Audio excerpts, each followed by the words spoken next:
स्वागत है आप सबका हमारे YouTube चैनल शिवकुल एक मंच पर। इससे पुरानी वीडियोस में अगर हम बात करें तो हिंदी ये करने का आज हमारा प्लान है और आज हिंदी में हम करेंगे संधि। पुराने टॉपिक्स में आपकी वर्णमाला पूरी हो चुकी थी और वर्णमाला को लगभग आपका 20 वीडियोस में लिया गया है। अब हम अगला टॉपिक देखेंगे आपका संधि में, है ना। चलो तो संधि के बारे में बात करते हैं, बाकी चर्चा संधि पर करते हैं शुरुआत। संधि, अब दरअसल संधि है क्या, आपके पास दो शब्द देता है आपको हिंदी में और दो शब्दों को मिलाना संधि कहलाएगा। और जब आप उन शब्दों को उसी नियमानुसार अलग करेंगे आपका संधि का विच्छेद हो जाएगा। तो संधि और विच्छेद दोनों एक ही टॉपिक हैं। अगर आप संधि को जोड़ना सीख जाओगे, शब्दों को जोड़ना सीख जाओगे तो संधि हो जाएगी, और शब्दों को तोड़ना सीख जाएंगे तो आपका विच्छेद हो जाएगा। तो ये कुछ हिंदी में नियमों पर आधारित चलते हैं। तो अगर आप बात करें, हिंदी हमारी भाषा जिस तरीके से आप सब जानते हैं संस्कृत से निकली है, तो जो संस्कृत की संधियां थीं उन संधियों में कुछ सुधार करके और कुछ कमी करके और कुछ बढ़ोतरी करके हमने हिंदी में संधियों को लिया। अब हिंदी में संधि को मोटे तौर पर, फौरी तौर पर 3 भागों में हमने बांट लिया। बिल्कुल आसान सी बात है, हमने इसको 3 भागों में बांटा। पहली संधि को हमने कहा आपका स्वर संधि, दूसरी संधि को हम आपका कहेंगे व्यंजन संधि, जो व्यंजनों में लगेगी, आप नाम से बिल्कुल समझ रहे हैं। और तीसरी संधि आपकी होती है विसर्ग संधि। विसर्ग संधि, और आप बहुत गौर से गहराई से देखेंगे तो विसर्ग चूंकि स्वर का ही हिस्सा है तो विसर्ग संधि कहीं ना कहीं स्वर संधि का ही आपका पार्ट होगी। खैर, आज हम पहली संधि पर बात करेंगे, केवल और केवल स्वर संधि पर। बाकी को अगली वीडियोस में देखा जाएगा। चलो जी, शुरुआत करते हैं स्वर संधि। अब अगर हम स्वर संधि पर बात करें तो स्वर संधि से पहले हम ये देख लेते हैं हमारे पास हिंदी में स्वर कितने हैं। आप सब बहुत अच्छे से जानते हैं, आपने पुरानी वीडियोस देखी होंगी। उन पुरानी वीडियोस में अगर मैं स्वरों की बात करूं हिंदी में, तो हिंदी में आपके पास कुल मिलाकर के 13 स्वर बैठते हैं। ए, आ, ई, फिर आपका आएगा उ, री, आई, औ।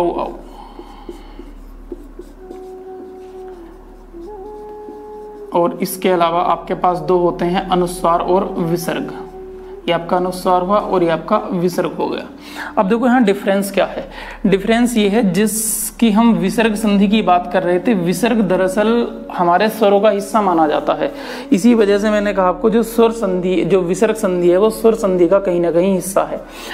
अनुस्वार आपका व्यंजन संधि में काउंट होगा, क्योंकि अनुस्वार आपका किसी भी अक्षर पर लगता है, जिसको साधारण लैंग्वेज में आप अंका बिंदा कहते हो। जैसे आपने संकल्प शब्द लिखा तो ये आपका व्यंजन संधि में गिना जाएगा। जब हम इसको पढ़ेंगे इसका नियम है अलग से एक, और ये आपकी पूरी की पूरी विसर्ग संधि है। तो कुल मिलाकर के संधि का सारा खेल आपका स्वरों से है। अब इन संधि को हम पढ़ेंगे अपने हिसाब से, क्योंकि हम हिंदी के हिसाब से पढ़ेंगे और कुछ चीजें इतनी टेक्निकली करेंगे कि अगर हमें जरूरत पड़े कि संस्कृत को दरकिनार करें तो हम आराम से कर सकते हैं। जिसका सबसे पहला प्रमाण, मैं जितने भी नियम हम स्वर संधि में पढ़ेंगे उसमें से री के नियम को भी नहीं पढ़ेंगे। जब सब आपकी स्वर संधि की 5 संधि खत्म हो जाएंगी उसके बाद री के नियम को अलग से देखेंगे, क्योंकि यहाँ आपका कई बार धोखा लगेगा और बहुत ज्यादा शब्द नहीं है, मुश्किल से 12-13 शब्द हैं जो कि आपके री के नियम से पर आधारित है। ठीक जी, तो चलो खैर हम बात करेंगे अब आपकी संधियों की। अब देख लेते हैं स्वर संधि कितने प्रकार की होती है। अब हम पढ़ रहे हैं हिंदी, तो हमारे पास जो स्वर संधि हुई वो आपकी 5 प्रकार की होती है। स्वर संधि 5 प्रकार की हुई। चलो पहले इनके नाम लिख लेते हैं। आपके इसके 5 प्रकार हैं। सबसे पहले आप जानते हैं दीर्घ संधि होती है, दूसरी आपकी गुण संधि, तीसरी आपकी होती है वृद्धि संधि, चौथी होती है यण संधि, और नंबर 5 आपकी आती है अयादि संधि। अब इनमें है क्या, अच्छा, इसके अलावा अगर आप संस्कृत की बात करो, संस्कृत में स्वर संधि 8 प्रकार की होती है। ये तो हिंदी की हैं जो हमने संस्कृत से हिंदी में ले ली। अगर आप संस्कृत को पढ़ोगे तो आपको 3 संधियां और दिखाई देंगी। एक आपकी होती है पूर्व रूप संधि, आपकी स्वर संधि का उदाहरण है, लेकिन आपका संस्कृत में है तो उसको पढ़ेंगे नहीं, नाम लिख लेते हैं। एक आपकी होती है पररूप संधि, और 8वीं आपकी होती है प्रकृति भाव संधि।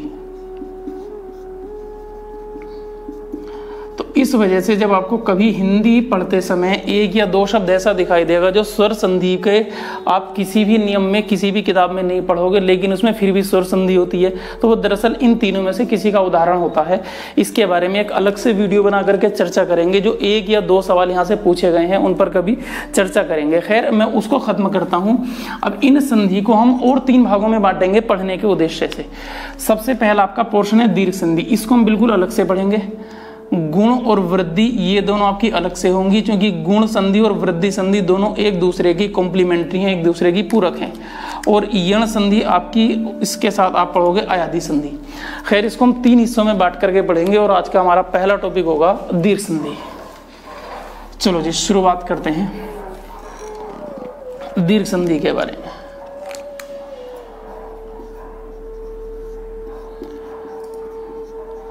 अब दीर्घ संधि का जो आपका सूत्र है वो हमें हिंदी में पढ़ने की जरूरत नहीं है। अगर हम संस्कृत पढ़ते तो हम इसके सूत्र की बात करते, है ना।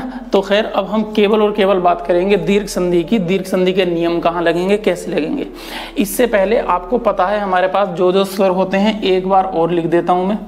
आपके पास ये स्वर कुछ इस प्रकार से होते हैं। री को हम यहाँ नहीं लिखेंगे, तो री को बिल्कुल अभी स्किप कर दिया जाएगा। और उधर हम अनुस्वार विसर्ग को स्किप कर देंगे। तो हम संधि पढ़ते वक्त पहली कंडीशन में हम केवल 10 स्वरों की बात करेंगे, और दीर्घ संधि आपकी केवल और केवल पहले 6 स्वरों में लगेगी। तो हमने बात के 2 भी आपके जो 2 पेयर मतलब 4 स्वर आपके खत्म किए। अब आपके पास ये बचे। दीर्घ संधि को आपका कहा जाता है सजातीय संधि या पारिवारिक संधि। आप इसको इस तरीके से ध्यान रखेंगे, सजातीय या फिर पारिवारिक संधि। इस शब्द का मतलब आपका क्या हुआ, इसका मतलब है दीर्घ संधि में जब भी मिलेंगे, सजातीय मतलब समान जात की या एक जैसे स्वर मिलेंगे या एक ही परिवार के स्वर मिलेंगे। अब अगर आप बहुत ध्यान से देखोगे तो आपका जो ए परिवार है, ए परिवार में ए और आ इन दोनों को हम लेंगे, ई परिवार में ई और ई को लेंगे, और ऊ परिवार में ऊ और ऊ को लेंगे। तो ये आपस में मिलेंगे। तो दीर्घ संधि का आपका छोटा सा फॉर्मूला आपका ये बनता है कि अगर आपको कहीं पर ए ई ऊ, ये मतलब ए परिवार, ई परिवार, ऊ परिवार, और इसके साथ आपका सेम अक्षर आपका आएगा ए परिवार, ई परिवार और ऊ परिवार। अगर ये आपके आएंगे तो दीर्घ हो जाएगा। दीर्घ का मतलब बड़ा हो जाएगा। तो इन तीनों का आपका दीर्घ अक्षर बनेगा, और दीर्घ अक्षर का मतलब है ए का बनेगा आपका आ, ई से आपका बनेगा ई, और ऊ से आपका बनेगा ऊ। बिल्कुल साधारण सी इसमें बात हुई। देखो, इसमें ये आपको ध्यान रखना है, इसमें ए के बाद केवल ए ही आएगा, ई परिवार के बाद केवल ई परिवार आएगा, और ऊ परिवार के बाद केवल ऊ परिवार आएगा। और इसी वजह से इसको नाम दिया गया सजातीय। ए के बाद ए आएगा, बिल्कुल सेम है आपका। ई के बाद ई आएगा, समान जात हो गई, और ऊ के बाद आपका ऊ आएगा, एक समान स्वर हो गए। और ये जब आपस में क्रिया करेंगे तो आपका दीर्घ शब्द बनेगा, इनका बड़ा बनेगा। जैसे ए और ए में आपका बड़ा होगा आ, तो आ बनेगा, ई में ई बनेगा, और ऊ में ऊ बनेगा। अब अगर आप इसको और टेक्निकली समझो तो इसमें 4 कंडीशन ए की होंगी, 4 कंडीशन ई की होंगी, 4 कंडीशन आपकी ऊ की होंगी। तो हम इन चारों की चारों कंडीशन के बारे में, मतलब 4 या 12 कंडीशन के बारे में बात करेंगे। बहुत आसान है आपका, कोई दिक्कत वाली इसमें बात है नहीं। देखो कैसे, अगर आप मान लीजिए सबसे पहले आप बात करते हो, मैं पहले कंडीशन लिख देता हूँ ए के नहीं, इसमें आपकी ए की स्थितियां। भाई आप एक कंडीशन ले सकते हो, आपके साथ ए के साथ ए आएगा, या फिर आपका हो सकता है ए के साथ आ जाएगा, क्योंकि है तो ए परिवार में आ भी। या फिर तीसरी कंडीशन हो सकती है आ के साथ ए आ जाएगा, या फिर चौथी स्थिति हो सकती है आ के साथ आ जाएगा। तो ये 4 स्थितियां आपकी बनेंगी, ए की या फिर आपकी आ की बनेंगी। और चूंकि संधि आपकी दीर्घ है, तो दीर्घ होने का सीधा सा अर्थ ये है, इन सब में आपका फाइनली जो आपका अक्षर बनेगा, परिणाम स्वरूप केवल आ बनेगा। सब में दीर्घ अक्षर आपका बनेगा, चाहे ए के साथ ए आए, चाहे ए के साथ आए, चाहे आ के साथ आ आए या फिर आ के साथ ए आए, और चारों स्थितियों में आपका बनेगा आ।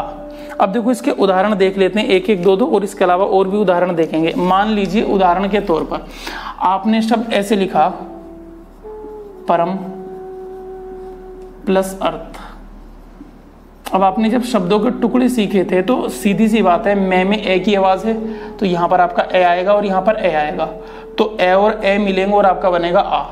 तो ए के साथ ए मिलने से आ बनेगा, और जो आ की मात्रा है वो आपकी लगेगी इस वाले अक्षर पर, पहले शब्द के या पहले पद के आखिरी अक्षर पर इसकी मात्रा लगेगी, तो ए का आपका आ बन जाएगा फाइनली, तो शब्द आपका हो जाएगा परमार्थ।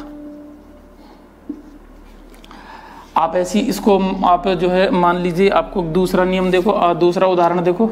मान लीजिए मैं इस परम की जगह आपका शब्द लिख देता हूं आपका महा, और प्लस में आपका शब्द लिख देता हूं अर्थ। बिल्कुल चेंज इसमें क्या किया गया, इसमें ए की जगह, अच्छा ये ए के साथ आ है, कोई दिक्कत नहीं, हम ए के साथ आ ले लेते हैं, हम इसको ऐसे कर देते हैं परम प्लस आ ले। यहाँ ए लिया परम, और इसके साथ आपको आ लेना है तो आ ले सकते हैं आप। तो स्थिति आपकी हमारी बिल्कुल बनी, ए के साथ आ, तो परम में ए है और आले में आ है, तो फाइनली दोनों का कुल मिलाकर के परिणाम स्वरूप बनेगा आ, और यहाँ पर आपका शब्द बनेगा परम आले। ये भी आपका शब्द बन गया। मान लीजिए आप आ के साथ ए लेना चाह रहे हैं, मान लीजिए आपने शब्द लिखा, अभी थोड़ी देर पहले लिखा था महा, ठीक, और महा के साथ आप शब्द लिख सकते हैं अर्थ। अब स्थिति हमारे पास बिल्कुल सेम आ गई, आ के साथ ए है, महा में आ है, यहाँ पर ए है, तो दोनों का कुल मिलाकर के आपका आ बनेगा और आपका शब्द हो जाएगा महार्थ। बिल्कुल आपका साधारण है, नियम के हिसाब से चलेगा, इसमें कोई आपको ऐसी दिक्कत वाली बात कभी लगेगी नहीं। संधि में हिंदी का सबसे आसान टॉपिक है संधि। अगर आप आ के साथ आ लेंगे, मान लीजिए आपने शब्द इस तरीके से लिख दिया, आपने विद्या, और विद्या के साथ आप शब्द लिख सकते हैं आले, तो आपका शब्द बन जाएगा विद्यालय। सच समझाने की जरूरत है नहीं, आ के साथ आपका आ है। ये तो केवल 4 उदाहरण लिखे हैं, आप बहुत सारे उदाहरण लिख सकते हैं। मान लीजिए आपने, अब मैं इन उदाहरणों में आपको रेंडमली बताने की कोशिश करता हूं, इसको मैं जो है खत्म कर देता हूं। अब देखो मैं कुछ आपके सामने नॉर्मली शब्द लिखूंगा। मान लीजिए जैसे आपने शब्द लिख दिया देव प्लस आले, अब आपके सामने शब्द लिखा गया, देखो ए के बाद आ है, मतलब कुल मिलाकर के ए परिवार के बाद ए परिवार है, संधि दीर्घ हुई, और जब ए के साथ ए मिलेगा या आ मिलेगा तो आपका बनेगा आ, तो शब्द आपका यहां से बनेगा देवालय, हो गया। और आ में भी अगर आप चेक करोगे तो आपका नियम कौन सा लगेगा, 10 सेकंड वाला लगेगा, ए के बाद आपका आ। आप इसके अलावा और लिख सकते हो, मान लीजिए आपने शब्द ऐसे लिख दिया शिव प्लस आले, बिल्कुल सेम शब्द है, कोई डिफरेंस आपका इसमें नहीं है, वहां पर देव था, यहाँ पर शिव लिया गया, कोई दिक्कत वाली बात नहीं है। मान लीजिए आप शब्द ऐसे लिख सकते हो राम प्लस अवतार, तो आपने क्या लिखा राम अवतार, यहाँ ए है यहाँ भी ए है, तो फाइनली बनेगा आ, शब्द आपका हो जाएगा राम अवतार, पहली स्थिति हो गई। मान लीजिए आपने और शब्द लिखे, आप बहुत सारे आप शब्द ले सकते हैं। मान लीजिए आपने शब्द लिख दिया कल्प, और कल्प के साथ आपने शब्द लिख दिया अर्चना, तो आपका शब्द बनेगा कल्पार्चना हो जाएगा। देखो यहाँ पर ए है यहाँ पर ए है, तो कुल मिलाकर के इसका बनेगा आ, और आ की मात्रा लगेगी पे पर, आपका शब्द हो जाएगा कल्पार्चना। चलो इसको लिख देते हैं कल्पार्चना, ये आपका शब्द हो जाएगा। ऐसे ही आप इसमें लिख सकते हैं विद्यार्थी, मान लीजिए आपने शब्द ऐसे लिख दिया विद्या, और यहाँ आपने शब्द लिख दिया अर्थी, मतलब अर्थ जानने के जो विद्या का अर्थ जानने के लिए उत्सुक हो, तो आपका आ के साथ ए है, आप देखोगे तीसरी स्थिति आपकी बनेगी, आपका शब्द हो जाएगा विद्यार्थी, है ना। और आप लिख सकते हो, मान लीजिए आपने शब्द ऐसे कर दिया तेज, और प्लस आपने शब्द लिख दिया आलय, आलय का मतलब आपका होता है हाउस, घर, सदन, तो आपका शब्द हो जाएगा तेजालय। ऐसे आपका बनेगा भोजनालय, आपका बन सकता है पुस्तकालय, आपका बन सकता है। तो हजारों शब्द हैं जो कि आपके दीर्घ संधि से बन रहे हैं, लेकिन केवल दीर्घ संधि में ऐसे बन रहे हैं। इसके बाद हम बात करेंगे ई की दीर्घ संधि में। अब देखो दीर्घ संधि में ई क्या दिखाती है, आपका स्थिति ई में भी आपकी 4 ही होंगी, जो स्थिति आपके पास ए में थी। 4 स्थिति कौन सी हैं आपके साथ, ई के साथ ई आए, या फिर आप कह सकते हो ई के साथ आपका ई आए, या फिर आपका ई के साथ ई आएगी, या फिर आपका ई के साथ ई आएगी। और फाइनल जो कि दीर्घ संधि है, तो इसमें आपका ई बनेगी, मतलब साधारण लैंग्वेज में आपकी बड़ी ई बनेगी, इस तरीके से आपकी बनेगी कुल मिलाकर के सब में। और आप ये भी समझोगे स्वर का मतलब होता है मात्रा, या आप ये कह सकते हो ई ना बन करके ई की मात्रा बनेगी, जैसे आपने वहां आ बन रहा था, या फिर आप कह सकते हो आ की मात्रा बनेगी। देखो कैसे बनेगी, इसके उदाहरण लिख लेते हैं जिस तरीके से जिस तौर पर दिए गए थे। मान लीजिए उदाहरण के तौर पर आपने इसमें जो है शब्द लिखा रवि। अब देखो रवि में आपकी मात्रा हो गई ई की, छोटी ई की मात्रा साधारण भाषा में, और यहाँ पर आपने शब्द लिख दिया इंद्र, और यहाँ भी आपकी छोटी की मात्रा होगी, तो ई से ई मिली। पहली स्थिति दोनों समान है, अगर समान है तो मात्रा बड़ी होगी, और बड़ी मात्रा आपका पहले शब्द के अंतिम अक्षर पर लगेगी, तो आपका शब्द हो जाएगा रविंद्र, बन गया। बिल्कुल आसान सी बात है। मान लीजिए आप इसमें दूसरा प्रयोग करना चाह रहे हैं, आपने शब्द यूं लिखा, आपने शब्द लिख दिया मुनि, मुनि नहीं धनी शब्द लिख देते हैं, धनी में बड़ी की मात्रा हो गई। अच्छा, छोटी के साथ बड़ी लेनी है, कोई बात नहीं, हम यहाँ शब्द लिख देते हैं छोटी के हिसाब से कवि, और कवि के साथ हम शब्द लिख देते हैं आपका ईश, या ईश्वर कह सकते हो, ईश्वर का लघु रूप है आपका ईश। आपने शब्द लिखा कवि प्लस ईश। देखो कवि में आपकी है छोटी की मात्रा, हमारी स्थिति यही है। इसके बाद आपने ली बड़ी ई, तो दोनों को मिलाकर के आपका बनेगा फाइनली बड़ी ई, और मात्रा लग जाएगी वे पर, तो आपका शब्द हो जाएगा कवीश, कवियों का ईश्वर आपका कवीश हो गया।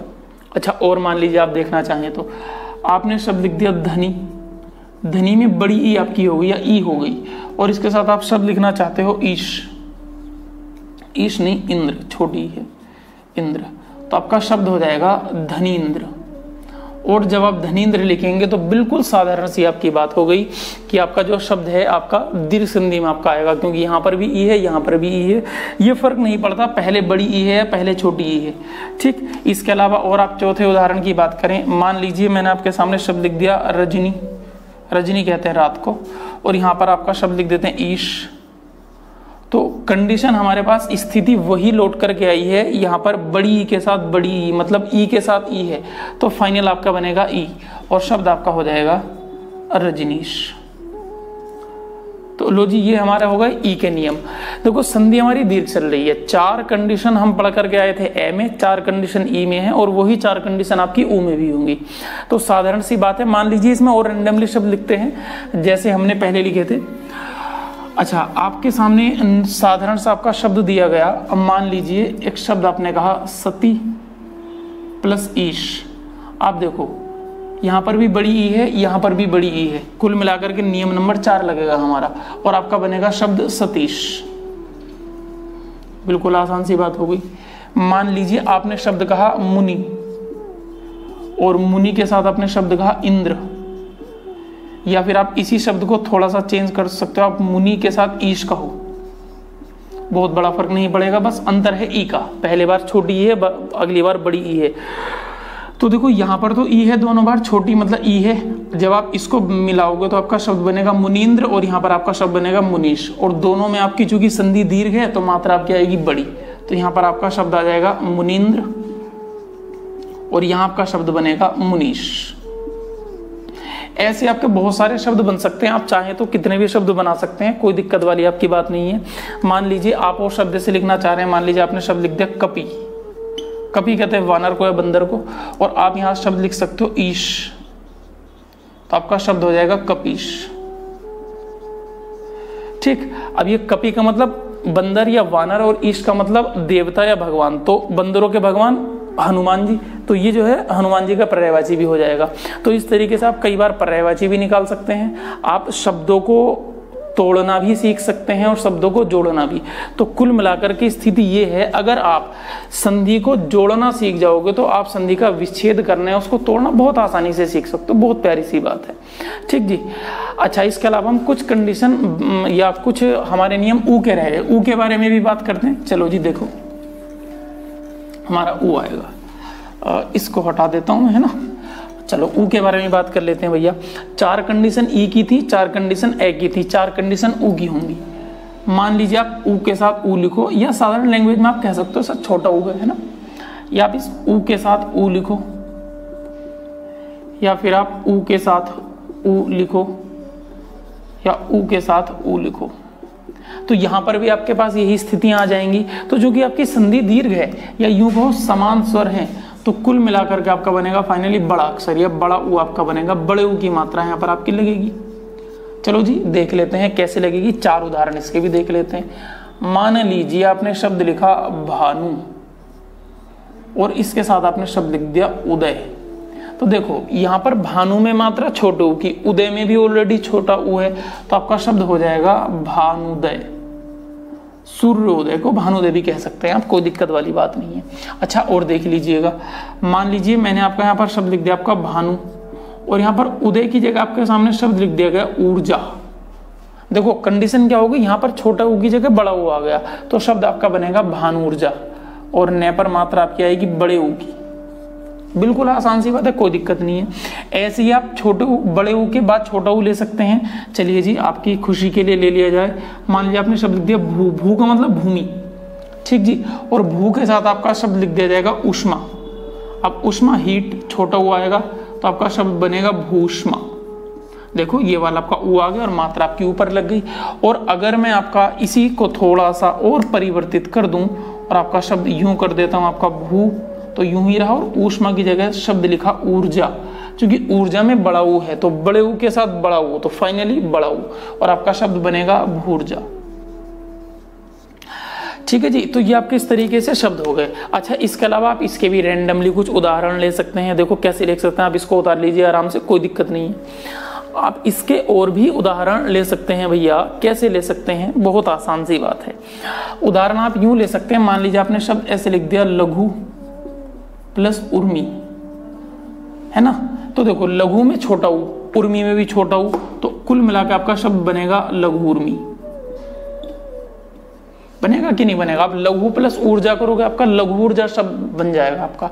तो आपके हजारों शब्द आपके पास हो सकते हैं, है ना। तो आप इसीलिए इसमें बहुत ज्यादा टेंशन ना लें। तो आपके पास एक बहुत छोटा सा नियम आ गया संधि को समझने का, कि अगर आपके पास ए के साथ ए है, अब ये अलग है, ए की जगह आ भी आ सकता है, मतलब ए या आ के साथ ए या आ है, तो उसके साथ आपका जो शब्द आएगा वो आपका फाइनली आ बनेगा। ई या ई के साथ ई या ई है तो आपका ई बनेगा, और ऊ या ऊ के साथ ऊ या ऊ है तो आपका बनेगा ऊ। तो हमने कुल मिलाकर के इसमें 12 स्थितियां सीखी हैं। बचा इसमें री, तो री के बारे में आपको बताया जा चुका है, वो हम चर्चा करेंगे बाद में। इसके बाद आगे देखते हैं। तो हमारी दीर्घ संधि हो गई। अब आपको बात करते हैं और शब्द लिख लेते हैं। मान लीजिए जैसे आपने शब्द लिख दिया महालय, आपने शब्द कहा महात्मा, है ना। अभी जो शब्द थोड़ी देर पहले लिखे थे, हम शब्द लिखा आपका धनीन्द्र, हमने शब्द लिखा था आपका सतीश। तो ये आपके इस तरीके से जो भी आपको शब्द दिखाई देंगे सारे के सारे आपके दीर्घ संधि के आपके शब्द हैं। ठीक जी, तो ये हमारी केवल दीर्घ संधि थी। अब इस संधि का विच्छेद कैसे होगा उसको हम तब सीखेंगे, तब कम से कम पहले एटलीस्ट कर लेते हैं। ठीक जी, तो आज की इस वीडियो में केवल दीर्घ संधि तक ही हम चर्चा करेंगे और बाकी हम देखेंगे अगली वीडियो में। तब तक के लिए नमस्कार, धन्यवाद, जय हिंद। और वीडियो देखते रहें, अगली वीडियो में आपको वृद्धि और गुण संधि के बारे में चर्चा की जाएगी। धन्यवाद।